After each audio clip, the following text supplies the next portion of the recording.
Ask God to show you the truth about him or her.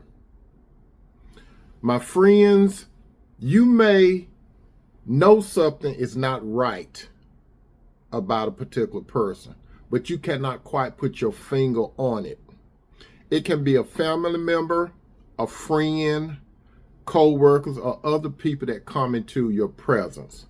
For the sake of this conversation, let's narrow it down and use the example of getting into a romantic relationship. Everything seems to be going well, right? And you visualize this person, this particular person, being with you for forever and a day. Your long lost soulmate. You seen some red flags, oh yes you did, but you moved it from your conscious to your subconscious, and you thought maybe I can deal with that behavior, or that person may change his or her mind down the road, because everyone has shortcomings and flaws. That's how you reason it.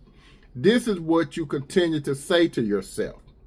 You want this relationship to work out so much because maybe you have been going through a series of relationships. You've been going in and out of relationships without really realizing or analyzing why you keep going through these vicious cycles.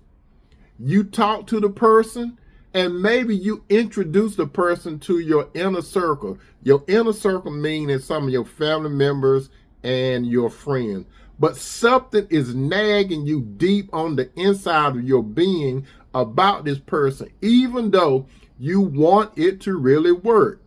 You are at a crossroad on whether or not to go all in with this person, because your inner circle appears to like this person, but you still are unsure because you have to decide to be or not to be, as the great William Shakespeare wrote in this one of his plays.